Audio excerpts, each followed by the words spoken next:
사랑의 하나님 아버지 참으로 감사합니다. 늘 우리가 말씀 앞에서는 겸손해지기를 원합니다.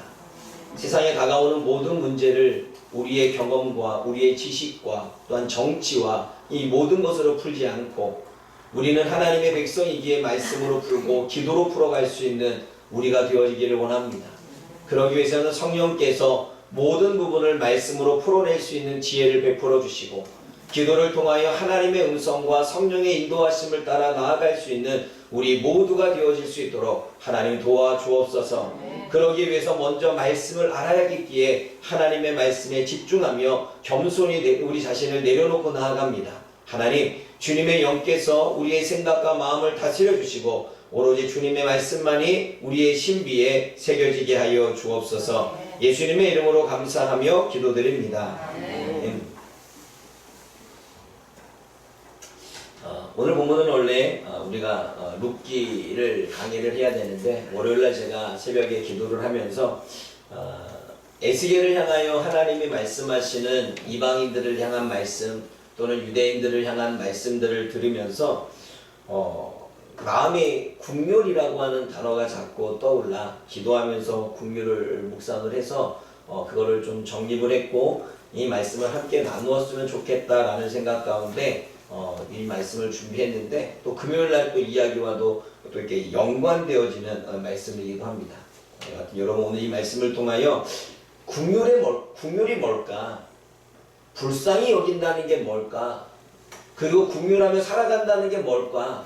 과연 나는 정말 국률의 마음이 있을까? 라고 하는 사실들은 정말 여러분들이 돌아볼 수 있는 시간들이 되어졌으면 좋겠습니다.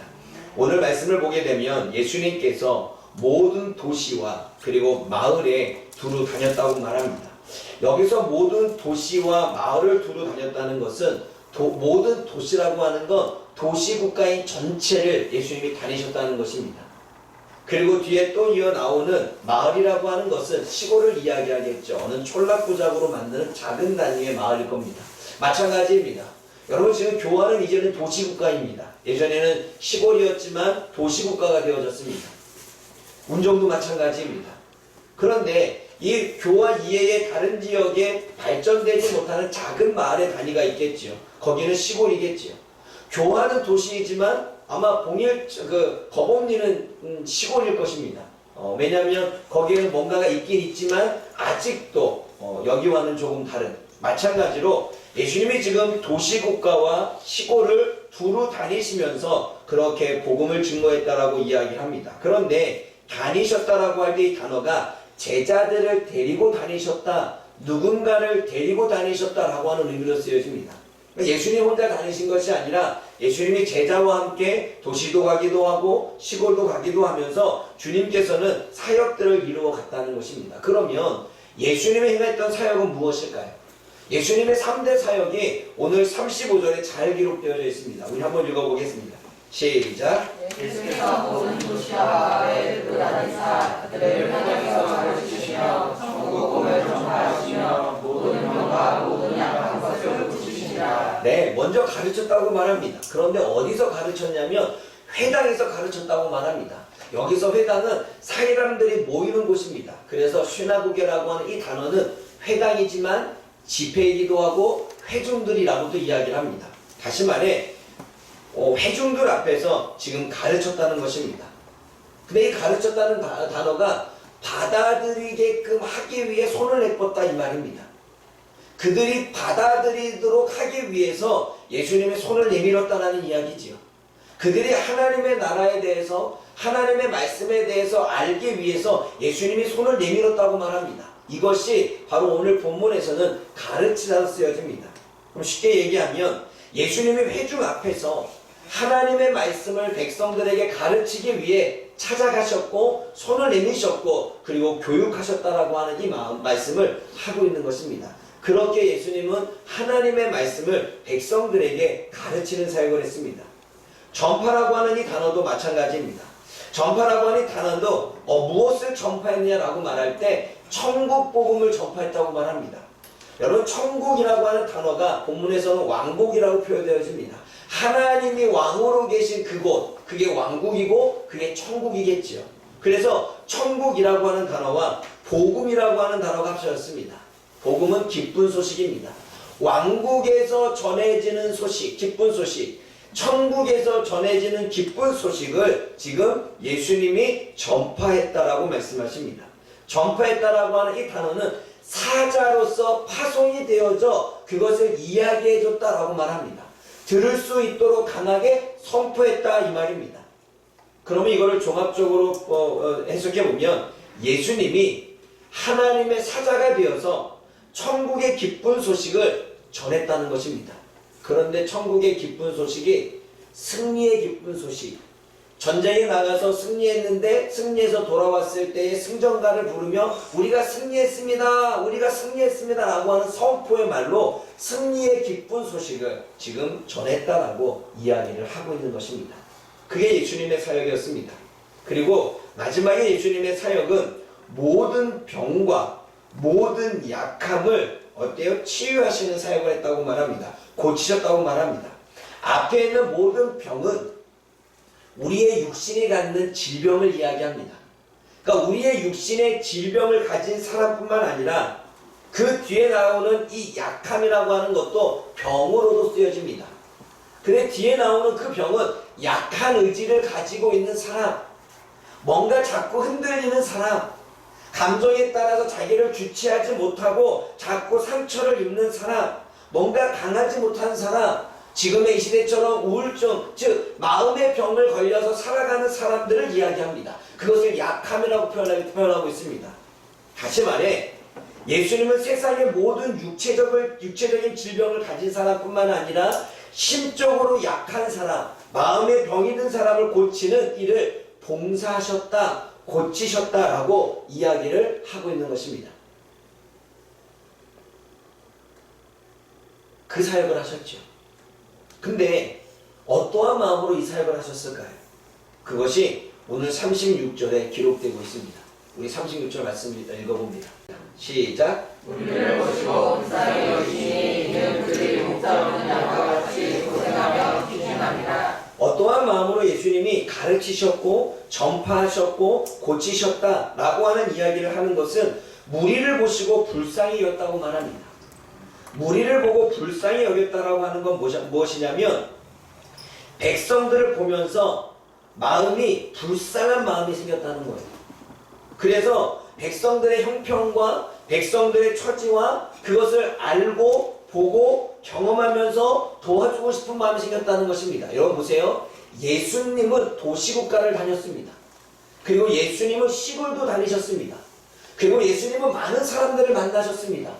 그 많은 사람들을 만나고 접하면서 예수님은 그들의 삶을 보셨고 그들의 형편을 보셨고 그들의 처지와 그들의 상황을 보셨습니다. 보시면서 어떠한 마음이 들었냐면 도와주고 싶다는 마음이 들었다는 거예요. 그게 오늘 본문의 말씀에 무리를 보시고 불쌍히 여겼다는 것입니다. 형편과 처지와 상황과 문제와 사건과 이 모든 것들을 보고 듣고 내가 직접 경험함으로 그들에게 마음이 생겨서 어때요? 도와주고 싶었다는 것입니다.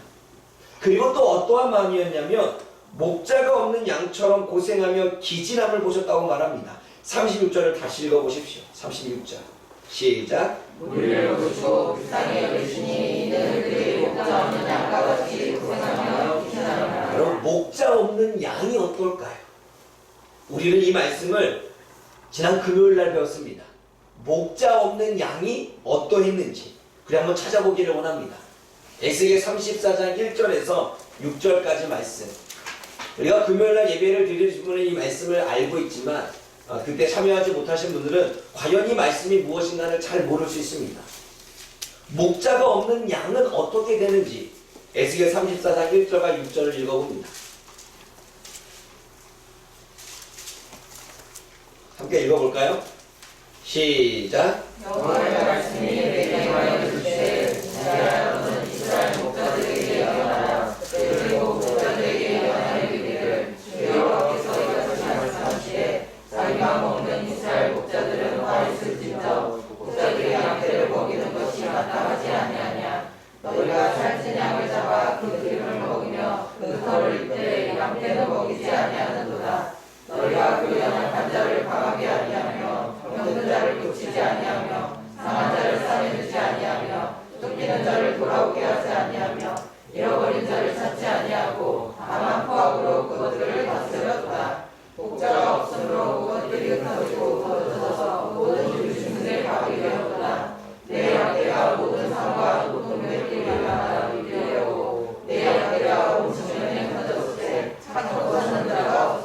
목자가 없는 양이 어떻게 되냐면 양떼가 먹을 수도 없다는 것입니다.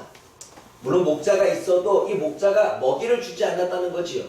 두 번째는 연약하고 상처난 양을 목자가 돌보지 않습니다. 그럼 목자가 없는 거나 다름이 없지요. 또 양떼들이 짐승의 밥이 되어지도록 내버려뒀다는 것입니다. 곰이나 사자나 뭐 그 늑대나 뭐 이리가 와서 양을 잡아먹으려고 하면 개들과 함께 싸워야 되는데 짐승의 밥이 되도록 목자가 없으니까 도와주고 보살피는 자가 없는 것입니다. 그리고 양떼에 대한 관심이 없어 자신의 형편만 목자가 생각했다라고 이야기를 하죠. 그러니까 목자가 없으니까 양들이 각기 언덕에 올라가 있는 거예요. 목자가 없으니까 풀을 한 곳에 모여서 먹는 게 아니라 흩어져 먹는 것입니다. 그러니까 이리가 와도 짐승이 와도 구할 수가 없는 거예요. 목자 없는 양에 대한 이야기를 에스겔 선지자가 이야기를 하고 있지요. 그러면 여러분, 오늘 본문의 말씀에 마태복음 9장 36절에 그들이 목자가 없는 양같이 고생했다고 말합니다. 목자가 없으니까 괴로웠다는 것입니다. 근데 이 괴로웠다라고 하는 것이 수동태입니다. 누군가에 의해서 괴롭힘을 받았다는 것입니다. 마치 사자가 양을 괴롭히듯 짐승이 양을 괴롭히듯 누군가가 먹을 것을 주지 않아 괴롭듯 누군가에 의해서 괴롭힘을 당하는데 목자가 없어서 돕는 이가 없다는 것입니다. 또 목자가 없어서 기진함을 보였다고 말합니다. 여러분, 여기서 기진함을 보이다 라고 하는 이 단어가 팽개쳐지다 라고 하는 것입니다. 여러분, 목자가 없으니까 양을 지키지 않아요. 그 양이 언덕에 올라가 있고 낭떠러지의 근처에 가가지고 막 음해하고 있고 이러는 거예요. 버려졌다는 것입니다. 가족들이 돌보지 않는 사람, 버려져서 그분들이 노숙자가 되겠죠. 아니 물론 스스로 노숙자가 되겠지만 가족들은 찾겠지만 어쩌면 가족들에 의해서 버림받으면 스스로 노숙자가 되어지는 일들도 있겠지요. 버려졌다는 것입니다. 기진했다는 것은 버려졌다는 것입니다. 챙기는 사람이 없다는 것입니다. 똑같이 이것도 수동태입니다. 누군가에 의해서 버려진 것입니다. 목자에 의해서 버려진 것입니다. 그래서 목자가 없는 양같이 고생하며 기진함을 보셨다는 건 목자가 없이 버려진 양처럼 백성들이 누군가에 의해서 괴롭힘을 당하고 누군가에 의해서 버려진 것 같은 이 모습을 보셨다는 거예요. 그래서 그 모습을 보시고 불쌍한 마음이 생겼다는 것입니다. 그리고 그 불쌍한 마음 때문에 가르치셨고 전파하셨고 그리고 고치셨다는 것입니다. 오늘 그 말씀을 이야기하고 있는 거죠. 다시 말해 여기서 우리가 예수님의 마음을 조금 안다면 사람들에게 괴롭힘을 당하는 고통받는 영혼을 돕고 싶은 마음이 예수님의 마음이었습니다. 돌보는 사람이 없어서 세상에 버려져 사람들의 관심조차 못 받는 영혼을 돕고 싶은 마음이 생겼다는 거예요. 우리 학생들을 봤을 때에는 학교에서 왕따를 당하고 있는 이 친구가 있을 때 그 친구들을 하여금 왕따가 돼서 버려졌는데 그 친구를 외면하지 않고 돌보고 싶은 마음이 생겼다는 이 마음, 그게 예수님의 마음이죠. 좀 더 살펴보겠지만 강도 만난 자가 쓰러졌는데 강도 만난 자가 쓰러졌을 때에 지나치지 않고 돌보고 싶은 마음, 구해주고 싶은 마음, 뭔가 도와줘서 다시금 일어나게 하고 싶은 마음이 예수님께 있었다는 거죠. 그 마음으로 가르쳤고 그 마음으로 전파했고 그 마음으로 고치셨다는 거예요. 그게 예수님의 마음이었습니다. 그리고 이 예수님의 마음이 어떠한 마음이었냐면 요한복음 10장 11절과 15절에 나옵니다. 뭐 볼까요? 이 목자와 같은 말씀, 에스겔서에서 목자가 없어서 방황하니까 하나님이 친히 목자가 되시겠다는 말씀을 하십니다. 그리고 예수님은 자기 자신을 뭐라고 표현하냐면 나는 목자다 라고 이야기하십니다. 그런데 어떠한 목자라고 이야기하십니까? 요한복음 10장 11절과 15절 말씀 읽어봅니다.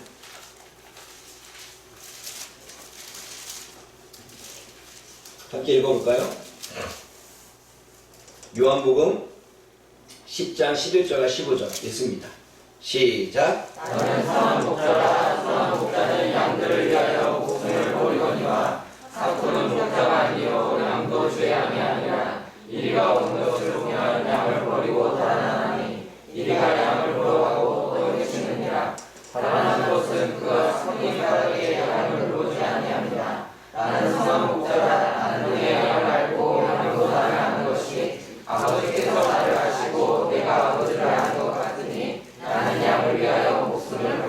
이게 하나님의 말씀을 가르칠 때의 예수님의 마음이었고, 이 마음이 하나님의 천국 복음은 기쁜 의 복음을 전할 때에 예수님의 마음이었고, 질병을 걸린 자를 향하여 고치실 때에 그 마음이셨고, 심적으로 강하지 못하여 그를 강하게 붙들어보자 원할 때에 그 마음도 이 예수님의 이 마음이었다는 것입니다. 생명을 걸고자 원하는 마음, 즉 선한 목자가 되기를 원하셨고, 영혼을 위해 생명을 주기를 원하셨고, 그 영혼을 위해서라면 나의 시간과 나의 물질과 나의 몸과 나의 헌신과 나의 수고와 나의 생명까지 아낌없이 주고자 원했던 마음이 예수님의 마음이었음을 오늘 이 본문을 통해서, 마태복음 말씀을 통해서 우리가 깨달을 수 있는 것입니다. 그렇다면 제가 이 말씀을 준비하고 또 월요일날 묵상을 하면서 하나님이 저에게 주셨던 마음을, 정립된 마음이 긍휼의 마음이 뭘까? 국어사전에 보니까 이 긍휼의 마음은 불쌍히 여기다 라는 마음이 있고, 가엾게 여겨 돌보아준다 라는 뜻을 가지고 있습니다. 그러면 한 번쯤 우리는 예수님은 정말 긍휼의 마음이 가졌고 불쌍히 여기는 마음이 있었지요. 하나님도 그렇기 때문에 목자 없는 양들을 보살피기 위해서 하나님이 직접 목자가 되신다고 말씀하셨고, 그것을 알고 있던 다윗은 시편 23편에 여호와는 나의 목자심이라고 고백을 하는 것입니다. 그럼 여러분, 긍휼의 마음이 뭘까요? 먼저 긍휼의 마음조차 생각하지 못하는 사람이 있습니다. 첫 번째 부류, 바로 이기주의지요. 무관심입니다. 다른 사람의 문제를 자신의 문제로 생각하지 않는 것입니다. 무관심. 고통받고 있고 괴로워하는 사람에 대해 돕고자 원하는 마음이 전혀 없습니다. 이해할 수 없습니다. 저 사람이 지금 저렇게 하는 게 이해할 수 없어. 이해할 수 없으니까 도울 마음이 안 생기겠죠. 보고도 피하여 지나갑니다. 여러분, 누가복음 10장 30절과 32절에 사마리아 강도 만난 자에 대한 모습이 나오는데, 그 강도 만난 자를 볼 때에 제사장이 가고 있습니다. 제사장이 보고도 피하여 갑니다. 그리고 레위인이 오는데 보고도 피하여 갔다고 말합니다. 안 본 게 아닙니다. 보았습니다. 피하여 갔습니다. 이게 바로 이기주의입니다. 무관심한 것입니다. 강도 만난 자가 있는데 보았지만 도와줘야 되겠다는 마음이 안 생기는 것, 무관심. 상대방이 괴로워하고 힘들어하고 있는데 도대체 왜 힘들어하고 괴로워하고 있는지 이해가 안 되는 무관심. 상대방의 마음이 왜 그렇게 힘든지를 전혀 느껴지지 않고 이렇게 마음에 와닿지 않는 그 상태, 이기주의. 이러한 부류의 사람이 있죠. 그 두 번째는 이해하는 사람입니다. 이해하는 사람은 그래도 이기주의보다 낫죠. 개인주의입니다. 다른 사람의 아픔과 괴로움을 봅니다. 그리고 다른 사람의 아픔과 괴로움을 보면서 이해합니다. 근데 엮이고 싶지는 않습니다. 상대방의 입장과 마음이 이해가 되지만, 이해가 돼요. 이해는 돼. 그래, 네 마음 이해가 돼. 그런데 받아들여지지 않습니다. 이해는 하는데. 내 위치에서 그 사람을 보는 것은 이해입니다. 내 위치에서. 그러니까 이해는 하죠. 내 위치에서 보니까 그 사람이 괴롭고 힘들고 아픈 것은 이해가 돼요. 그런데 마음이 와닿지 않는 거예요. 어떤 사람이 의자에 딱 앉았습니다. 차가워. 근데 차가워? 그래, 날씨가 이렇게 춥고 이러니까 차가울 거야. 이해는 해요. 차가운 거. 얼마나 차가운지 몰라요. 얼마나 차가우려면 알려면 어떻게 해야 돼요? 본인이 앉아봐야죠. 개인주의. 여러분, 지금의 이 시대는 개인주의 시대입니다. 이해는 합니다. 그러나 이해만 할 뿐입니다. 이해는 해. 그런데 나는 이렇게. 이해는 하네. 그러나 나는 이렇게. 이해는 하는데 자꾸 자신의 말을 하려고 하고 자신의 의견을 내려고 하고 자신의 생각에 대한 이야기를 이야기하려고 합니다. 이해를 한다고 하면서. 그러면 자신의 입장에서 어때요? 사람을 보기 때문에 이해는 되겠죠. 힘들겠다. 그러나 돕지 않습니다. 아프겠다. 그러나 이해는 하지만 마음속에 그 사람이 얼마나 아픈지를 모릅니다. 야고보서에 이렇게 말합니다. 너희들이 지나가는 사람이 옷을 벗고 있으면 춥겠다. 먹지 못하고 있으면 배고프겠다 하면서 입을 것을 주지 않고 먹을 것을 주지 않는다 라고 말합니다. 이게 이해만 하는 것입니다. 개인주의. 배고프는 거 알지만, 그리고 뭐 잠 못 자는 거 알지만, 그리고 추운 것도 알겠지만 입을 것과 먹을 것을 주지 않는 개인주의. 너 알아서 해. 마지막은 뭘까요? 공감입니다. 공감은 하나님의 마음이고 이것이 국민의 마음입니다. 공감은 다른 사람의 아픔과 마음이 그대로 느껴지는 것입니다. 상대방의 입장을 충분히 알고 이해하는 마음이 생겼을 뿐만 아니라 상대방의 위치에서 그 사람을 보는 것입니다. 내 위치에서 그 사람을 보는 건 이해지만 그 사람의 입장에서 그 사람의 위치에서 그 사람을 보는 것입니다. 의자에 같이 앉아보는 것입니다. 이렇게 차가웠구나. 야, 차갑다 못해 엉덩이가 L이다. 아는 거지.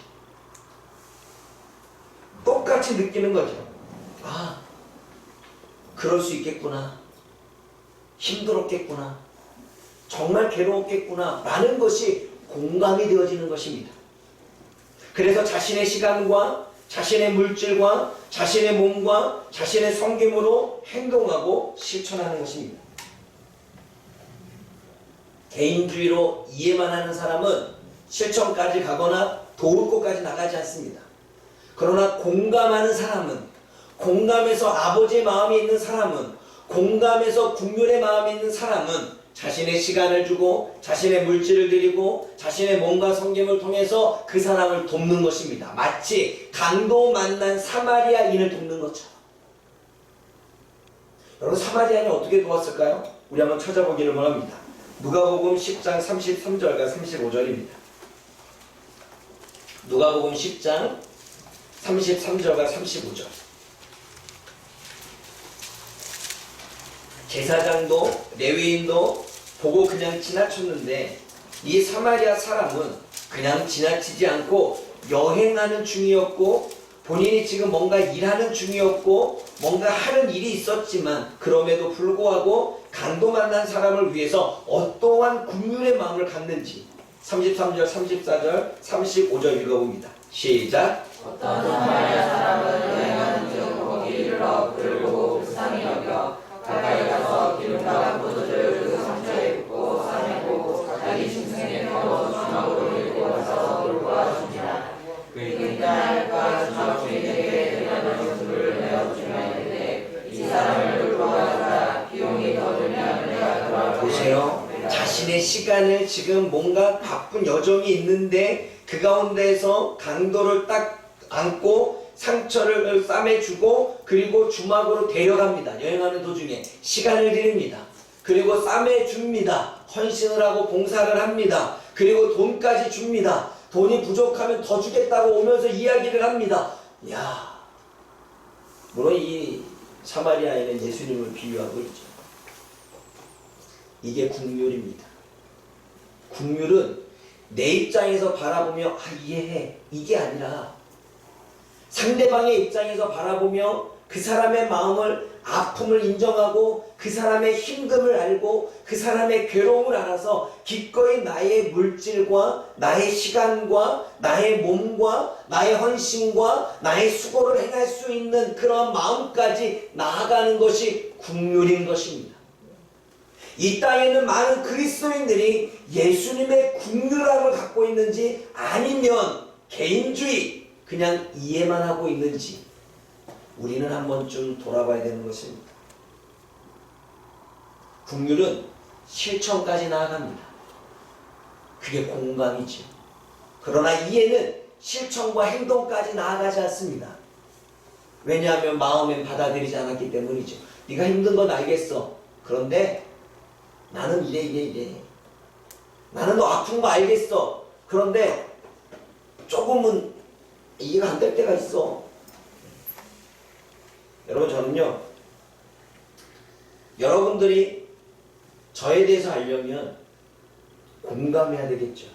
그럼 어떻게 해야 돼요? 이 자리에 와야 돼. 이 자리에 와서 설교하고, 여러분들이 월화수목금 다 설교 준비하고, 김 전사님 어저께 그랬죠. 김 전사님 지금 누구 태우러 갔는데, 내가 없으니까 월화수 설교해야 돼 했더니, 나갔다 와서 목사님, 3일은 좀 그런데 하루 빼주면 안 돼 그러더라고. 뭐 빼주는 것도 화요일날 빼달래. 왜? 월요일날 또 화요일날 하고 수요일날이니까 화요일날 빼면 시간이 있잖아요. 제가 그랬죠. 무슨 살자가 자꾸 설교를 빼달라고 막 그래 막. 근데 제가 공감이 돼요. 왜냐하면 설교를 준비하는 게 쉬운 게 아니거든요. 그래서 제가 분명히 그때 저는 새벽에 올라가요. 새벽에 올라오면 아마 12시 되겠죠. 화요일날 제가 하려고 아직 얘기는 안 했어요. 아까 강단에서 잠깐 얘기했는데 얘기하려고 화요일날 내가 하겠다 하고 내가 그냥 2시, 3시 비행기니까 타고 가면 되니까. 왜냐면 다음날 올라 그랬더니 비행기를 맞출 시간이 안 되겠더라고. 공감이 되는 거죠. 왜? 내가 설교를 준비해서 알잖아요. 그러니까 그 힘들고 괴로운 거야. 지네를 뽑아놔야 되는 막 이러니까. 나 화요일날 내가 하겠다. 제가 여러분들을 이해하려면, 제가 여러분들을 공감하려면 여러분들과 같은 상황과 처지를 겪어봐야 되죠. 사업도 운영해 봐야 되고 직장도 다녀봐야 되고. 그 여러분, 예수님이 인간을 공감할 수 있었던 것은 하나님으로 계신 게 아니라 인간으로 내려오셨잖아요. 오늘 누가복음의 강의가 바로 인성으로 오신 예수님이에요. 어떻게 예수님의 마음을 가지고 사람을 대하셨는지 인간의 마음으로 오셨습니다. 인간과 부딪혀 보셨고요. 인간에게 욕도 먹어봤고요. 상처도 받아봤고요. 부딪힘이 있어서 갈등도 해봤고요. 그리고 그들과 도와줬는데 배신도 당해봤고요. 그러니 얼마나 우리의 마음을 잘 공감하시겠습니까? 그러니 오늘 무리 없이 목자 없이 방황하고 있는 이 백성들을 바라봤을 때 얼마나 공감이 되시겠습니까? 그러게 예수님은 그러한 무리들과 백성들을 향하여 기꺼이 자신의 지식과 자신의 경험과 자신의 수고와 자신의 헌신과 시간과 자신의 능력을 아끼지 않고 내어줄 수가 있었던 것입니다. 그게 긍휼이고 그게 공감입니다. 그리고 그게 아버지의 마음입니다. 사랑하는 여러분,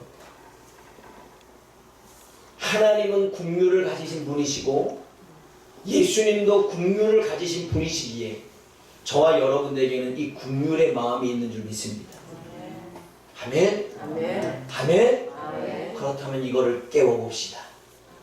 이제는 이해에서만 멈추지 말고 그냥 개인주의에서만 멈추지 말고 내 생활, 내 환경, 내 삶, 나의 상황에서만 멈추지 말고 나의 가족 멈추지 말고 다른 사람의 입장에서 그 사람을 바라보서 그 사람을 직접 내 가슴에 품을 수 있는 개인주의를 뛰어넘는 공감, 그 아버지의 마음을 가질 수 있기를 원합니다. 그럴 때 우리는 정말 내가 어떻게 영혼을 상대해야 되고 어떻게 영혼을 같이 아파해야 되고 어떻게 영혼에게 필요한 것들을 줘야 될지를 아는 거야. 공감이 되니까. 그럼 이 공감은 행함으로 나옵니다. 물질이 있는 사람은 물질이 가난한 얼마나 배고플까? 나눠줘야 됩니다. 여러분, 재벌이요 아랫사람 사는 걸 모르잖아요. 왜? 그 계속 이 정치판에서 하는 얘기가 있잖아요. 서민 돼봤냐 서민? 그러잖아요. 그랬더니 하는 말이 뭐래요? 나 고시 공부할 때 라면 까서 먹어봤다. 이렇게 나오잖아요. 그게 공감이 될까요? 사랑하는 여러분, 공감합시다. 이해만 하지 말고 공감합시다. 이해만 하지 말고 그 자리에 앉아봅시다. 그냥 우리가 알았어 그리고 피하여 지나가지 말고 우리의 있는 것으로 나눠주고 우리의 있는 것으로 섬겨주고 우리가 가진 것으로 도와줄 수 있는, 마치 지금 이 사마리아인처럼 그리고 예수님처럼 그렇게 행할 수 있는 저와 여러분들 되어지기를 주님의 이름으로 부탁드립니다. 기도하겠습니다. 사랑의 하나님 아버지, 오늘도 예수님께서 우리를 바라보시는 그 마음이 어떠한 마음인지 다시 한번 생각해 보게 하시니 감사합니다. 이해를 넘어 공감할 수 있는 마음이 국률의 마음이고 그 마음이 하나님의 마음이었고 예수님의 마음이었음을 하나님 우리가 말씀을 통하여 깨닫게 해주시니 감사합니다. 이제는 이해를 넘어 상대방의 위치에서 그것을 생각하고 받아들일 수 있는 공감의 마음, 이 국률의 마음이 우리의 마음이 되게 하여 주옵소서. 그래서 춥겠다, 덥겠다, 배고프겠다 말만 하지 아니하고 우리가 공감함으로 추울 때는 옷을 입혀주고 배고플 때는 음식을 나눠주고 아플 때에는 싸매줄 수 있는 하나님, 이 국률의 마음이 우리에게 있는 하나님의 백성들이 되어질 수 있도록 하나님 역사하여 주옵소서. 예수님의 이름으로 기도드립니다. 아멘.